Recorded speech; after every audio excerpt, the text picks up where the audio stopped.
বলতে গেলে কিছু মানুষকে দেখলেই মনে হয় এ উল্টো পাল্টা কথা বলবে, এর মুখ দেখলে খারাপ লাগে, যেমন বর্তমানে শুভেন্দু অধিকারী, বুঝতে পারেন? ওকে দেখলে মনে হয় যে ওর মুখ যখন গাল বেরোলো নাহলে কিছু বললো। 2 নম্বরে দিলীপ ঘোষ, আর 3 নম্বরে টাকলা, নাম বলতে হবে নাকি জানেন?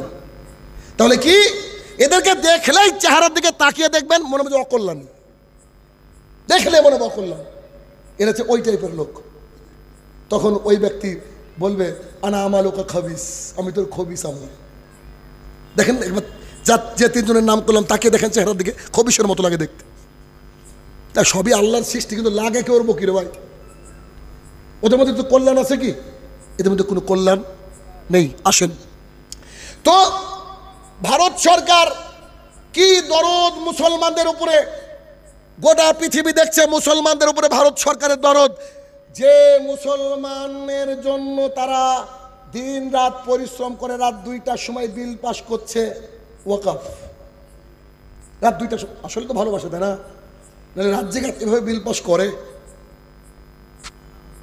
রাগ করে লিখেছিলাম কাদের সঙ্গে ওয়াকফ বোর্ড সম্পর্কে আলোচনা করব, কাদের সম্পর্কে ওয়াকফ সম্পত্তি সম্পর্কে আলোচনা করব। 1450 বছর যাবত আপনার মসজিদে খুতবা হয়, 5 ওয়াক্ত সালাত আদায় না করলে মানুষ মুসলমান থাকে না, তারপরে জুমার দিন ছাড়া অন্য ওয়াক্তে মুসল্লি পাওয়া যায় না। 1450 বছর ধরে আপনার মিম্বার থেকে খুতবা হয়, হারাম খেলে ইবাদত কবুল হবে না, দোয়া কবুল হবে না, তারপরেও আপনার স্ত্রী বিড়ি বাঁধে, আপনার বাড়িতে এখনো বন্ধন লোন আছে। 1450 বছর যাবত আপনার আলেম সমাজ বলছে যেদিন মানুষ জাকাত আর ওসর দেওয়া বন্ধ করে দিবে, আল্লাহ বলছেন আমি আকাশ থেকে বৃষ্টি বর্ষণ বন্ধ করে দেব, তবুও আপনার হুঁশ ফিরেনি এখনো। 1450 বছর ধরে খুতবা হচ্ছে আপনার মসজিদে যে আপনার স্ত্রীর শরীর অন্য কেউ দেখলে তার জেনার পর্যায়ে চলে যাবে, আর আপনি দায়ুস জান্নাতে যাবে না, তারপরেও আপনার স্ত্রীকে বুরখা পরাতে পারেননি। তাদেরকে একটা জুমায় ওয়াকফ বুঝাবো? অত সহজ? তবে আপনার ভাষায়, গ্রামীণ ভাষায় হয়তো আপনাকে ইতিপূর্বে কেউ এভাবে বুঝায়নি। দেখেন ওয়াকফ কি, আপনাকে একটু স্মরণ করে দিই, তাহলে বুঝতে পারবেন যে এটা কি রক্ষা করতে হবে নাকি এটা নিয়ে ঘুমিয়ে থাকতে হবে। বিল নিয়ে একটু খেয়াল করেন। 1, ওয়াকফ এর উপরে বিল পাশ হয়ে গেছে। কোথায় কোথা থেকে বিল পাশ হয়েছে বলেন তো? 2 কোর্ট থেকে, লোকসভা রাজ্যসভা যা আছে, যা কিছু আছে সব হয়ে গেছে। আমাদের যিনি রাষ্ট্রপতি আছেন দ্রৌপদী মুর্মু, তিনিও সিগনেচার করে দিয়েছেন। এখন এটা আইন, এখন এটা কি আইন। আপনি যদি কিছু কথা বলতে যান তো ওরা কোনো কথা বলবে না, ওরা বলবে এই যে আইন। কিছু করার থাকবে কি? বুঝতে পারছেন কি আমার কথা? আচ্ছা, এটা আইন, আইন পাশ হয়ে গেছে। কিসের উপর আইন পাশ হলো? আইন পাশ হলো যে মুসলমানদের যে ওয়াকফ সম্পত্তি, এই ওয়াকফ সম্পত্তি মুসলমানরা ঠিকঠাক দেখভাল করতে পারে না, তো তাই হিন্দু সদস্য এই কমিটিতে থাকবে। কি দরদি না? গোটা ভারতবর্ষের বুকে একটা মন্দির দেখান যে এই মন্দিরের কোর কমিটির মধ্যে হিন্দু বাদ দিয়ে মুসলমানকে রাখা হয়, একটা দেখান। রাম মন্দির বলেন, অযোধ্যা মন্দির, কোন মন্দিরের কোন কমিটিতে সভাপতি, সেক্রেটারি, ক্যাশিয়ারি, মেম্বার হিসেবে কোন মুসলমানকে রাখা হয়? রাখা হয়? তাহলে ওয়াকফ সম্পত্তি মুসলমানের, এর মধ্যে হিন্দু ঢুকবে কেন? কেন মুসলমানরা ঠিকঠাক নাকি দেখভাল করছে না? কি দরদ, চিন্তা করেন। সোজা ভাষায় বলি, what is the definition of waqf? Waqf মানে কি? ওয়াকফ মানে হচ্ছে আমাদের বাপদাদারা ইমানদার ছিল যারা, তাদের অঢেল সম্পদ ছিল, মারা যাওয়ার পূর্বে তারা বুঝতে পেরেছিল আল্লাহর কাছে চলে যাব, কি আর হবে, যা আল্লাহ রাস্তায় দান করে যাব তা দিয়ে কিয়ামতের মাঠে আমার ছায়া হবে, আল্লাহ আমাকে জান্নাত দিবে।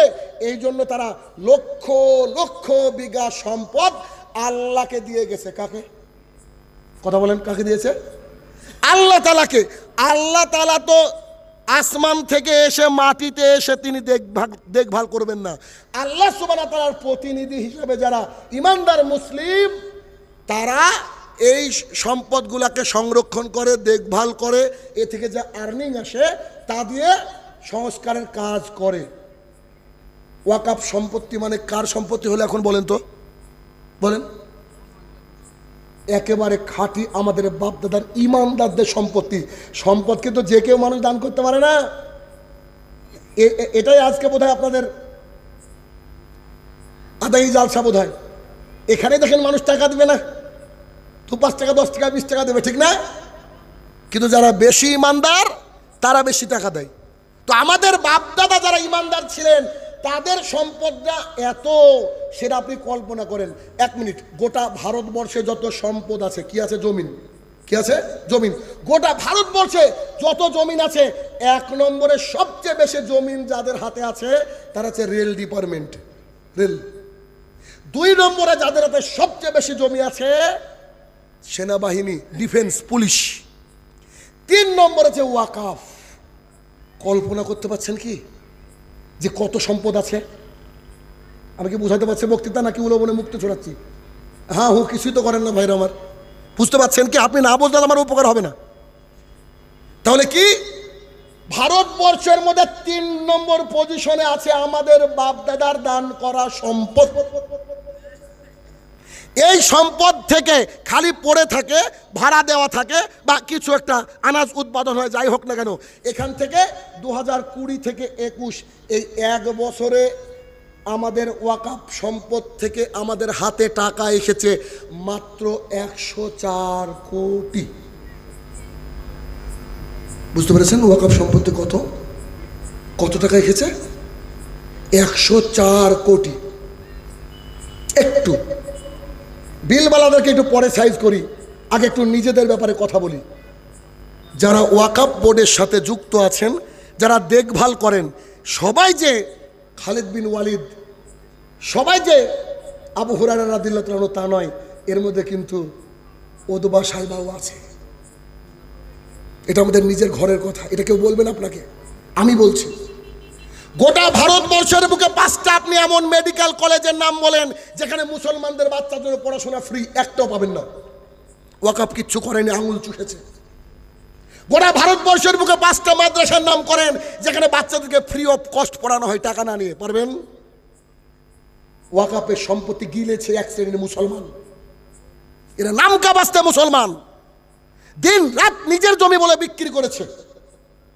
আপনি শুনলে আরো তাজ্জব হয়ে যাবেন যে ভারতবর্ষের বুকে সবচেয়ে কোটিপতি লোকটার নাম হচ্ছে মুকেশ আম্বানি, তার যে বাড়িটা দাঁড়িয়ে আছে এটা ওয়াকাফ সম্পত্তি।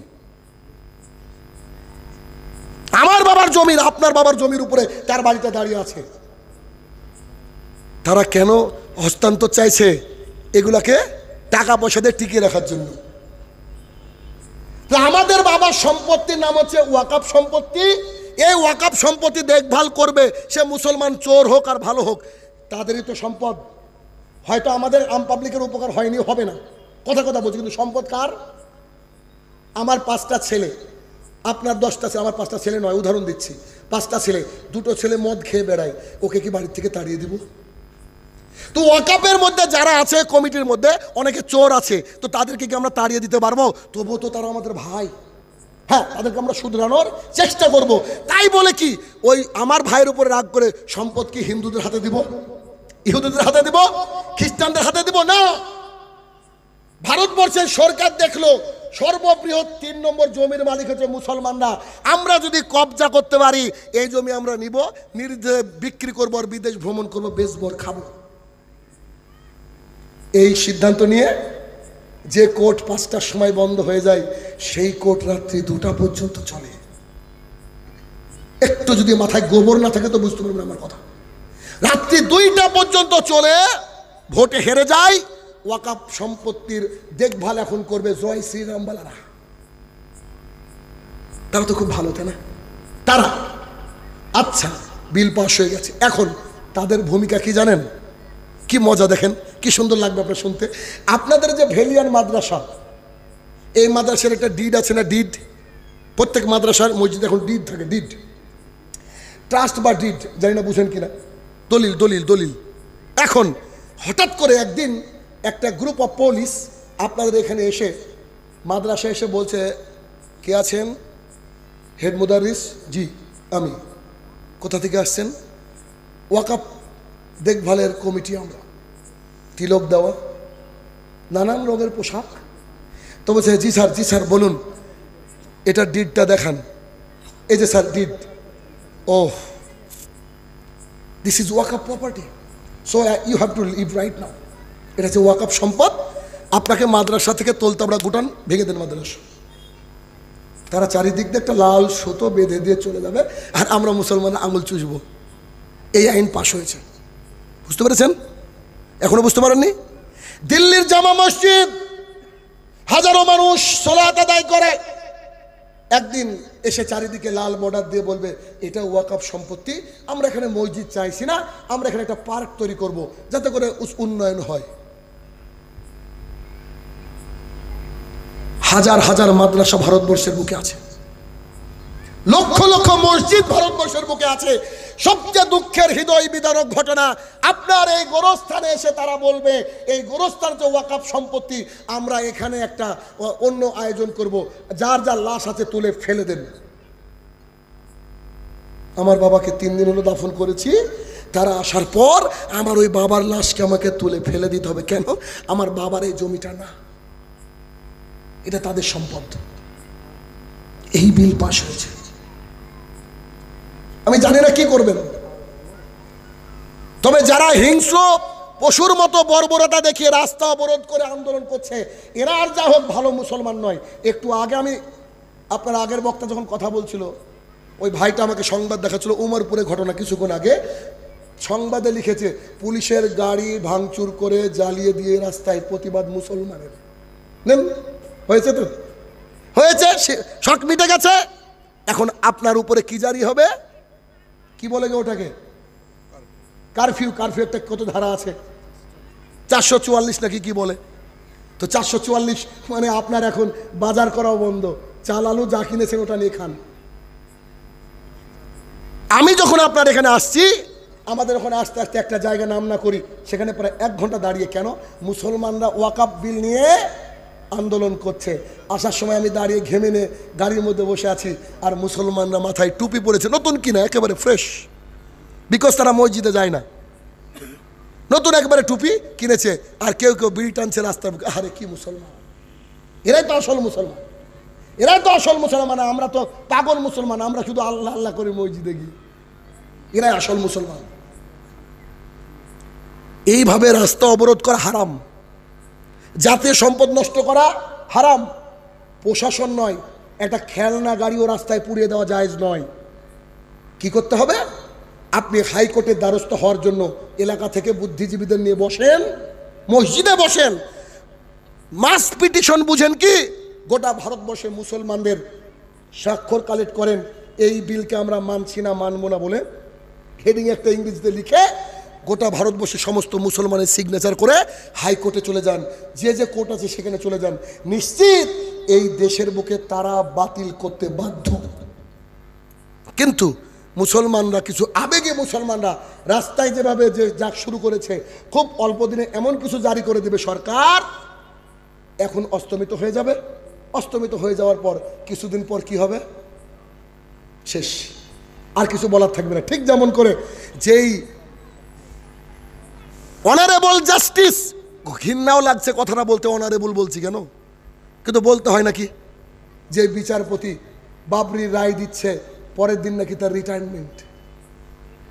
দেখেছেন, যেদিন ওয়াকফ পাশ করলো তার পরের দিন 26,000 চাকরি বাতিল। কি করে? ওই কি করেছে, মানে মোড়টাকে ঘুরিয়ে দিয়েছে। সম্ভবত ক্লাস 9-এ দীর্ঘদিন পড়িয়েছি, নিজেও পড়েছি বোধহয়, লস্ট চাইল্ড বলে একটা পড়া ছিল, লস্ট চাইল্ড, হারিয়ে যাওয়া শিশু। তো আর কে নারায়ণের লেখা, রাশিপুরম কৃষ্ণস্বামী নারায়ণ, তো উনার লেখা, ছোট্ট একটা বাচ্চাকে নিয়ে তার মা বাবা মেলার দিকে যাচ্ছে, কিন্তু তারা কৃপণ, কিছু কিনে দিবে না।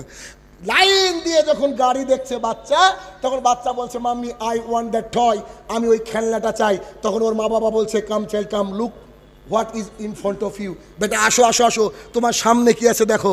ছেলেটা এসে বলছে আম্মু আমার মিষ্টি খেতে পছন্দ, বলছে আসো আসো বেটা তোমার সামনে কি আছে। ছেলেটা বলছে আমি নাগরদোলায় চলবো, বলছে আসো আসো তোমার সামনে কি আছে। ঘোরাতে ঘোরাতে ঘোরাতে একসময় ছেলেটা হারিয়ে যায়। হারিয়ে যাওয়ার পর যখন মন্দিরের পাশে ছেলেটাকে পাওয়া হয়, তখন একজন লোক তাকে কাঁধে তুলে বলছে, বেটা তুমি কি বেলুনগুলো নিতে চাও? ছেলেটা বলছে, I want my mother, I want my father. আমি বেলুনও চাই না, আমি চাই বাবাকে, আমি চাই আমার মাকে। ছেলেটাকে বলাচ্ছে, তুমি কি এই রাইডে চড়বা নাগরদোলায়? সেই ছেলেটা বলছে, আমি আমার বাবাকে চাই, আমি আমার মাকে চাই। আমাদের মোড়কে ঘুরানোর জন্য তার পরের দিনে 26,000 চাকরি বাতিল। কোর্ট কি দিয়ে রায় দিচ্ছে? মানুষ কি গাঁজা খেয়ে কোর্টে বসে? আমি বুঝতে পারি না। গাঁজা খেয়ে সাংবাদিকতা করে? বুঝতে পারি না। কোর্ট বলছে স্বচ্ছ অস্বচ্ছ, বৈধ অবৈধ বাছাই করা যায়নি, তাই সব প্যানেলকে বাতিল করা হলো। যারা অযোগ্য তাদেরকে বেতন ঘুরিয়ে দিতে হবে। তো একটু আগেই তো বলছে যে যোগ্য যোগ্য বাছাই করা হয়নি, তো কে ঘুরিয়ে দেবে টাকা? কে প্রশ্ন করবে বলেন? নীরেন্দ্রনাথ চক্রবর্তীর একটা লেখা ছিল, উলঙ্গ রাজা। জানি না কেউ পড়েছেন কিনা। রাজা পরনে কোনো পোশাক নেই, একেবারে খালি গায়ে বেরিয়ে আসছে। সবাই বলছে, বাহ বাহ বাহ, রাজা কি সুন্দর পোশাক পরেছে। আরে তাজ্জব, রাজা পোশাকই পরেনি, কিন্তু মানুষ বলছে না না না, আমরা চোখে দেখতে পাচ্ছি না, পোশাক তো একটা আছেই। তখন কবি দুঃখ করে বলছে, আমার ওই ছোট্ট ছেলেটাকে চাই, যে ছেলেটা ঘাস পাতা ফুলমাটি খেলতে খেলতে একেবারে ওই পাহাড়ের কিনারায়, নদীর কিনারায় হারিয়ে গেছে। বিবেকবান মানুষের বড়ই অভাব, বিবেকবান মানুষের বড়ই অভাব। তাহলে 2 নম্বর সবচেয়ে বড় মুসলমানের ক্রাইসিস হচ্ছে আপনার সারা জীবনের এফোর্ট, আপনার সন্তানের ভবিষ্যৎ ভেবে আপনাকে যে কোনো মূল্যে এই বিলকে বাতিল করতে হবে। তবে হারাম তরিকা নয়, বৈধ তরিকায়। বৈধ তরিকায়। বৈধ তরিকার একটা তরিকা কি এটা হতে পারে না যে আপনি তাহাজ্জুদের সালাত আদায় করে যদি সবাই দোয়া করি ভারতবর্ষের মানুষ, আল্লাহ কি আইন পরিবর্তন করতে পারেন না? পারেন না? কি কথা! আয়না ঘর, এমন আয়না ঘর বানালো পৃথিবীর ইতিহাসে, ফেরাউনও বোধহয় এত কষ্ট দিয়ে মানুষকে মারেনি। কি অত্যাচার! কি ছাত্ররা রাস্তায় বেরোলো, প্রধানমন্ত্রী পালানোর দিশা পেল না। তার আগে শ্রীলঙ্কায় ঘটনা কি ঘটলো? প্রধানমন্ত্রীকে মেরে, ভাগ্যিস জাঙ্গিয়াটা ছিল। দেখেননি? মানুষ পরিবর্তন করতে পারে।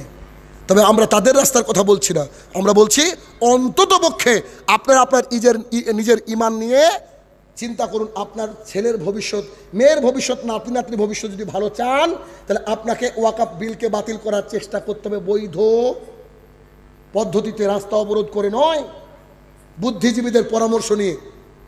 যারা অ্যাডভোকেট রয়েছেন মুসলমান, তাদেরকে আমি আবেদন করব যে আপনারা আইন ভালো বুঝেন, আপনারা আমাদেরকে পরামর্শ দেন, আমরা কি করতে পারি। তবে বৈধ। আবু হুরায়রা রাদিয়াল্লাহু তাআলা আনহু বলেন, রাসূল সাল্লাল্লাহু আলাইহি ওয়াসাল্লাম বলেছেন, আল্লাহর কসম করে বলছি, ওই ব্যক্তি মুমিন নয়, ওই ব্যক্তি মুমিন নয়, ওই ব্যক্তি মুমিন নয়। সাহাবায়ে কেরাম বলছেন, আল্লাহ রাসূল সাল্লাল্লাহু আলাইহি ওয়াসাল্লাম আপনি কার কথা বলছেন? তখন মুহাম্মদ সাল্লাল্লাহু আলাইহি ওয়াসাল্লাম বলছেন, যার হাত থেকে মুখ থেকে জাতি নিরাপদ নয়। রাস্তায় বেরিয়ে অবরোধ করা, গাড়িতে আগুন ধরিয়ে দেওয়া তো দূর কি বাত, আপনার আমার হাত থেকে একটা হিন্দু নিরাপদ থাকবে যদি খাঁটি মুসলমান হন। আপনি যদি খাঁটি মুসলমান হন, আপনার হাত থেকে চণ্ডীদাস নিরাপদ থাকবে, আপনার হাত থেকে মিস্টার পিটার নিরাপদ থাকবে। তাহলে বাবাকে যদি গোরস্থান থেকে না উঠাতে চান, আসরের সালাতটা যদি ঠিকমতো আদায় করতে চান, এদেশের বুকে ওয়াকফ সম্পত্তির মালিক আমরা, আর অন্য কেউ নয়। এই ওয়াকফ সম্পত্তির ব্যাপারে যতটা পারবেন এফোর্ট দিয়ে চেষ্টা করেন, এই বিলকে যে কোনো মূল্যে বাতিল করতে হবে। কেননা কোনো মন্দিরে কোনো মুসলমান সদস্য নাই, আমাদের মসজিদে কোনো হিন্দু সদস্য আমরা চাই না। কথা বুঝতে পেরেছেন? 2 নম্বর বর্তমানে কি পরিস্থিতি। 3 নম্বর, মুসলিমদের সামাজিক প্রেক্ষাপট, মুসলিমদের সামাজিক ক্রাইসিস, মুসলিমদের সামাজিক অবস্থা অবনতির দিকে যাচ্ছে। কেন? আমি শুরুতে বলেছি, youth are the main capital of the ummah. এই জাতির মূলধন কারা বলেন? যুবকরা। এখন যদি একটা বুড়ো মানুষকে বলি চলেন ফিলিস্তিনে যেতে হবে, তো ও রাস্তায় বলবে যে দাঁড়া আমি পেশাব করবো, জায়গা কোথায়? কিন্তু একটা যুবক উদম্য গতিতে চলে যেতে পারে। কিন্তু বর্তমান সময়ে আমাদের মুসলমানের বাচ্চাদের যা অবস্থা, আরে রাত 3টে পর্যন্ত ঘরের কোনায় হেরোইন খেয়ে, মনে হচ্ছে হেরোইন খেয়ে পড়ে আছে, আর মোবাইলটা সামনে বসে মর মর মর বসে আসলে নাই। আমি তাজ্জব, ওর বাবা জীবিত নাই, ওর মা কোনো ভালো ঘরের সন্তান না, ওকে খেয়াল করে না নাকি আমার কলিজার টুকরাটা কি করছে দেখার কি অধিকার ওর নাই নাকি? মা বাবা হওয়া মানে শুধু বাসর রাতে সহবাস করে বাচ্চা পয়দা দেওয়া নয়। বাচ্চা জন্ম দেওয়ার আগে পরিকল্পনা করতে হবে, আমার ছেলেকে আমি আমার আঙুলের ইশারায় চালাবো, তবে বাচ্চা তৈরি করতে হবে, তার আগে নয়। যে যুব সমাজ সামান্য একটা হাতে 5টা 10টা খেজুর খাওয়ার মতো তর সহ্য করতে পারেনি, জান্নাত পাওয়ার আশায় খেজুরকে ফেলে দিয়ে বলেছে চলেন আল্লাহ রাসূল চলেন আমি যুদ্ধে যাব। যে সাহাবী দীর্ঘদিনে আকাঙ্ক্ষিত, আমার সাথে কেউ বিবাহ দেয় না, আমি এত কালো, আমার নাম জুলাইবিব, আমার কেউ বিয়ে দেয় না, সুন্দরী একটা নারী, তার সাথে বিবাহ করার পরের দিন তাকে জিহাদে যেতে হয়। খাব্বাব ইবনুল আরাত রাদিয়াল্লাহু তাআলা আনহু, আব্দুল্লাহ রাদিয়াল্লাহু তাআলা আনহু যুদ্ধের জন্য সবসময় প্রস্তুতি গ্রহণ করতেন, সবসময় রেডি থাকতেন। কেন? তাদের টার্গেট ছিল জান্নাত। সবাই যখন চুপি চুপি করে রাতের অন্ধকারে সবারই চোখে আড়াল দিয়ে এক দেশ থেকে আরেক দেশে হিজরত করেছে উমর ইবনুল খাত্তাব, ভেতরে কি শক্তি তার, তিনি মক্কার বুকে তার ঘোড়াকে থামিয়ে থামিয়ে মানুষকে জানাচ্ছে উমর ইবনুল খাত্তাব কাল সকাল 8টার সময়, 10টার সময়, 11টার সময় এই রাস্তা দিয়ে চলে যাচ্ছে, তোমাদের বাবার ক্ষমতা থাকলে ঠেকিও। খালিদ বিন ওয়ালিদ আজ কোথায় গেল? আমির হামজা আজকে কোথায় গেল? কোথায় গেল সালাউদ্দিন আইয়ুবী? কোথায় গেল আজকে? নাই, শেষ, কিচ্ছু নাই। কেন? এই যে 3 নম্বর বড় ফিতনা মুসলমান সমাজের, যে মুসলমানের যে যুবক, এদেরকে গাইডলাইন দেওয়ার মানুষও নাই আর তাদের মানসিকতা নাই। তারা মত্ত নারীতে, 2 নম্বর মোবাইলে, 3 নম্বর কেরিয়ার নিয়ে, 4 নম্বর নেশা। শেষ যুবকরা রাত্রি 3টে পর্যন্ত যদি ফ্রি ফায়ার পাবজি খেলে, এ কি ফজরে আসতে পারে? বলেন, আসতে পারে? আসতে পারে না। এই যুবককে গাইডলাইন দেওয়ার জন্য সবচেয়ে বড় ভূমিকা পালন করবে আলেম সমাজ। শুনতে কতটা অড লাগতে পারে আপনাদের কাছে, বিশ্বাস করেন, একটা আলেম যদি একটা গাঁজাখোরকে বুকের মধ্যে জড়িয়ে ধরে 3 দিন আদর করে না, তো এই ছেলে সামনে বছর তাহাজ্জুদ পড়বে ইনশাল্লাহ। আপনি কি প্রমাণ নেবেন? আপনার বাড়ি থেকে আমার বাড়ি খুব বেশি দূর না, জানি না 1-150 বা আশপাশে নিরাপদ, আজকে কিলোমিটার দেখিনি আমি। আপনাকে বলি, চলেন ইসরা বলে আমরা একটা সমাজ প্রতিষ্ঠা করেছি। 2012 সাল থেকে আসার পর আমি এই সমাজকে প্রতিষ্ঠা করেছি, ইসলামিক সোশ্যাল রিফর্মার্স অ্যাসোসিয়েশন। আপনি গিয়ে খালি যুবকগুলাকে তাকিয়ে দেখবেন, চোখটা জুড়িয়ে যাবে। সবার টাকনোর উপরে প্যান্ট, কারোর ফজরের নামাজ কাজা হয় না, 5 ওয়াক্তের সালাতে পাবন্দি, দিন ইসলামের খেদমতে দিন রাত ব্যস্ত। আমরা চেষ্টা করে যাচ্ছি, তবে কিছু করতে পারিনি, যতটুকু পাচ্ছি চেষ্টা করছি মানুষকে ঈমান বাড়ানোর জন্য। তাহলে কি যুবককে নিয়ে আসতে হবে মসজিদমুখী করে। কিন্তু আমাদের এক শ্রেণীর আলেম সমাজ, আমি সবারই কথা বলছি না, তাদের সাথে কথা বলতে তো ভয় লাগে। রাস্তা দিয়ে যাওয়ার সময় এমন ভাব নেবে, ও দেখলো আপনাকে সালাম দেবে না, কেন? ও বড়, যে আপনার সালাম নেওয়ার জন্য বসে থাকে কি থাকে না? আল্লাহ রসুল বাচ্চাকে দেখলেও সালাম দিতেন, তার মধ্যে ইগো ছিল না। আমাদের আলেম সমাজের মধ্যে ইগো আছে। অনেকদিন আগে বলেছিলাম, কথাটা নিয়ে খুব আমাকে উল্টোপাল্টা কথা বলেছিল। আমি বলেছিলাম যে 4 মাযহাবের 4 ইমামকে যদি একটা ঘরের মধ্যে রেখে দেন, কিছুদিন পরে সে ওদের সবারই জানাজা করতে হবে। কেন? এখনো মাসলা মাসাইল নিয়ে পড়ে আছে মানুষ, এখনো। আশ্চর্য কথা, এখনো মাখরাজ নিয়ে পড়ে আছে। আপনি এটা পোস্ট করেছেন যে ইসরায়েলকে আল্লাহ ধ্বংস করে দাও, ওখানে বানান ভুল হয়েছে। বাংলা একাডেমির মহাশিক্ষক কোন মোহাম্মদ অমক আপনাকে বারবার করে নক করছে, বানান ঠিক করেন, বানান ঠিক করেন, বানান ঠিক করেন। আরে যার সন্তান মারা যাচ্ছে তার বানানের দিকে খেয়াল করবে? তুমি বুঝতে পারো নি? তুমি বুঝে না ওটা কি লিখতে চাইছে সে? কোথায় গিয়েছে যুব সমাজ? তাহলে এই যুব সমাজকে এগিয়ে নিয়ে আসতে পারে আলেম সমাজ। আমরা, আপনারা তাজ্জব হয়ে যাবেন, আমাদের একটা ডেট নিতে গেলে 6 মাস ঘুরতে হয়, 1 বছর ঘুরতে হয়। কিন্তু আমি রাহুল, ওরা আজকে ওই এতে জলসা আছে, আস্তে আস্তে কথা হলো পাকুড়ে। তো আমি রাহুল, যাদের ডেট আপনি 6 মাস 7 মাস 1 বছর ধরে পান না, তারা একটা মাইক, এরকম একটা চেয়ার আর সামনে 10-12 জন লোক নিয়ে যে কোনো জায়গায় দাঁড়িয়ে আমরা স্ট্রিট দাওয়া করি। স্ট্রিট দাওয়া বুঝেন? এই নামটা আমি দিয়েছি, স্ট্রিট দাওয়া করি। এমন এমন এলাকায় স্ট্রিট দাওয়া করতে গিয়ে মার খেয়ে ঘুরে এসেছি। আলহামদুলিল্লাহ সুম্মা আলহামদুলিল্লাহ, বহু মানুষ এখন পরিবর্তন হচ্ছে। আমরা অমুসলমানদের কাছে কোরআন পৌঁছে দিই, লিফলেট পর্যন্ত পৌঁছে দিই, আর মুসলমানের সন্তানকে, ইয়াং ছেলেদেরকে টার্গেট করে আমরা তাদেরকে মসজিদমুখী করছি। কেন? তারা যদি আল্লাহওয়ালা হয়, অন্তত পক্ষে তাদের দোয়ায় আল্লাহ সুবহানাহু ওয়া তাআলা এই মুসলমান সমাজকে আবার বিজয় দান করবেন।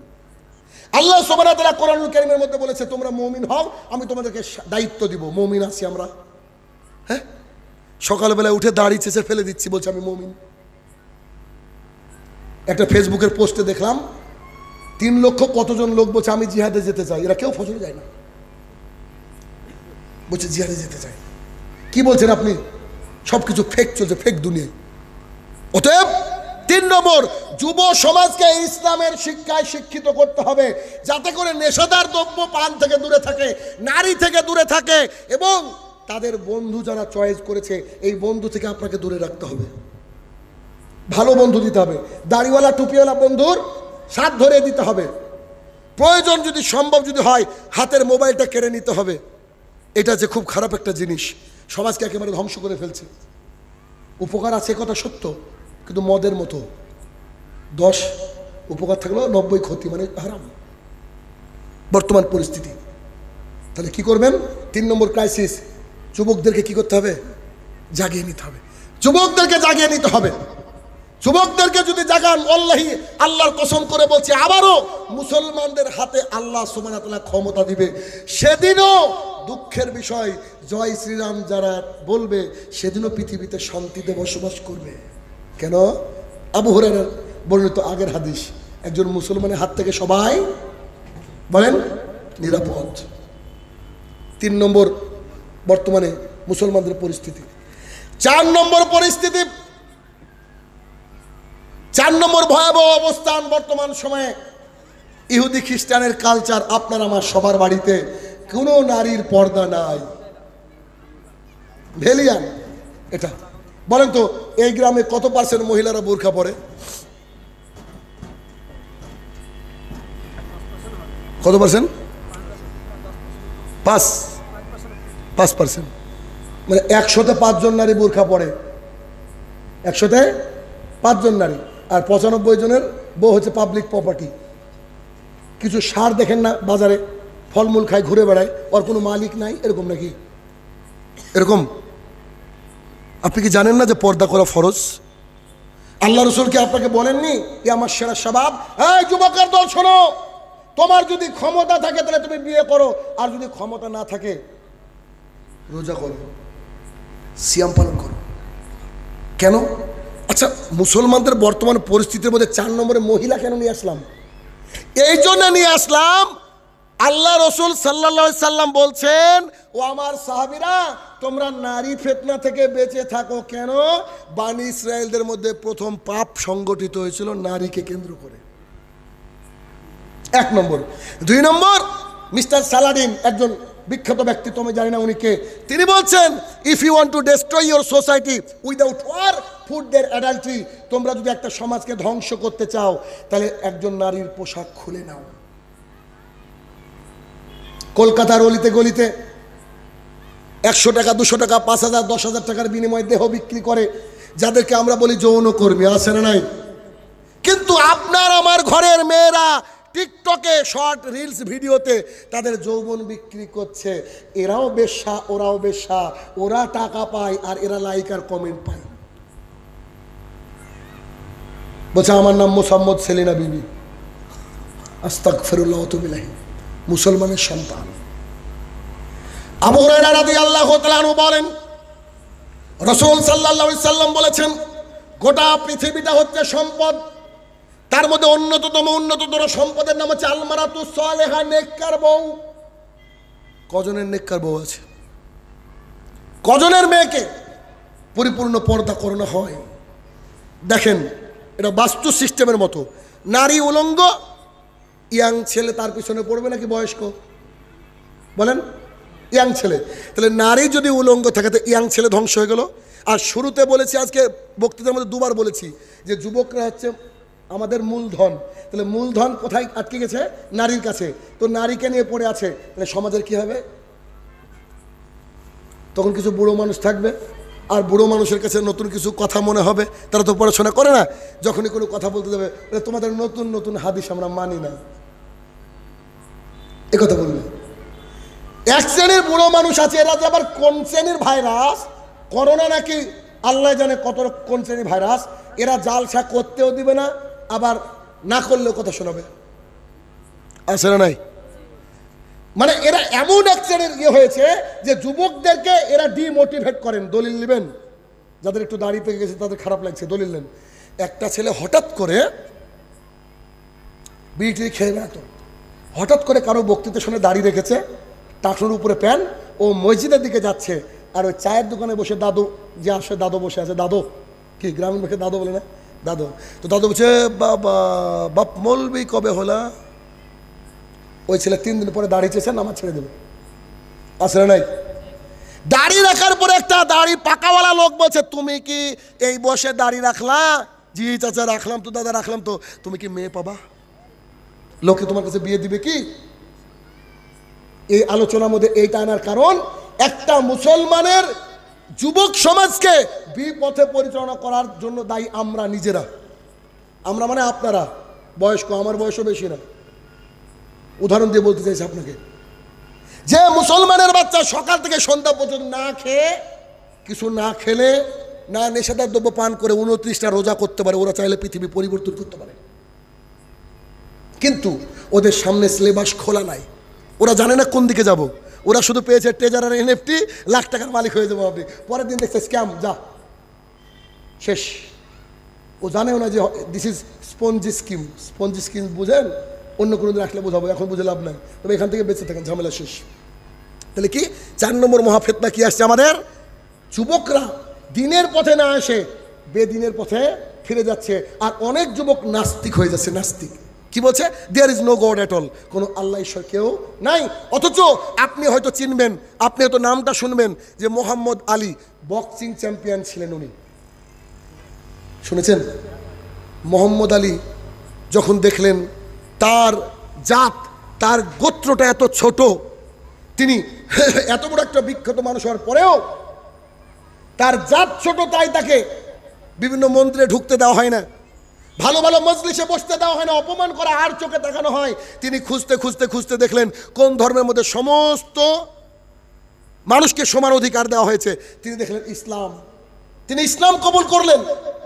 ইসলাম কবুল করার পর প্রায় 20 লক্ষের উপরে মানুষ শুধুমাত্র তার জন্য মুসলমান আমেরিকাতে। কি বলবো আপনাদেরকে, বুঝতে পারছেন আমার কথা? সেই মোহাম্মদ আলী মারা যাওয়ার পূর্বে লিখছেন, I don't smoke, but always I keep a mastic in my pocket. When my soul going towards any sin, I burn a mastic and touch to my palm and said to myself, O Ali, how can you bear the hellfire of Jahannam? Mister Ali বলছেন, আমি বিড়ি cigarette খাই না, তবে একটা দেশলাই পকেটে রাখি। যখন আমার আত্মাটা পাপের দিকে ধাবিত হয়, আমার আত্মাটা মনে করে যে একটু ড্রিঙ্ক করি, মদ পান করি, নারীর সাথে একটু ডান্স করি, বা একটু বেটিং কেলেঙ্কারি করি, অপর দলকে জিতিয়ে দিই, আমার যখন আত্মাটা এরকম চাই, আমি একটা ম্যাচের দেশলাইয়ের কাঠি জ্বালিয়ে হাতের তালুতে ধরে বলি, আলী তুই একটা সামান্য দেশলাইয়ের কাঠির উত্তাপ সহ্য করতে পারছিস না, তুই জাহান্নামের আগুন কি করে সহ্য করবি? আজকে বর্তমান মুসলমানদের পরিস্থিতি দেখবেন, এক তো নাস্তিক আছে, আরো এক শ্রেণীর লোক নাস্তিকের বাপ হয়ে গেছে। কেমন দেখেন, মোবাইলে একটা খারাপ জিনিস দেখছে, রাত্রিবেলায় খারাপ জিনিস দেখছে মোবাইলে, দরজা বন্ধ, জানালা বন্ধ, অন্ধকার, দেখছে, খুব গোপনে দেখছে। একটা বেড়াল বাড়িতে যে বিড়ালটা ছিল অমনি দরজা ভেদ করে ঢুকেছে বা ধাক্কা মেরেছে, চট করে বুকের মধ্যে ধ্রাস করে চারে কে আসলো বোধ হয়। ও যখন খারাপ জিনিসটা দেখছিল, পাশের জানালাটা মারা ছিল, সামনে দরজাটা মারা ছিল, একবার খেয়াল করেনি যে আমার প্রতিপালক উপর থেকে দেখছেন। বুঝতে পারেন আমার কথা? একবার খেয়াল করেনি যে আমার প্রতিপালক আমাকে, আমি যেখানেই থাকি না কেন, তিনি আমাকে অবজার্ভ করছেন, তিনি আমাকে নজরে রেখেছেন। পৃথিবীর মানুষ যদি মুসলমান, গোটা পৃথিবীর সময় পাবে, আল্লাহ সমস্ত পাপকে ক্ষমা করে দিবে।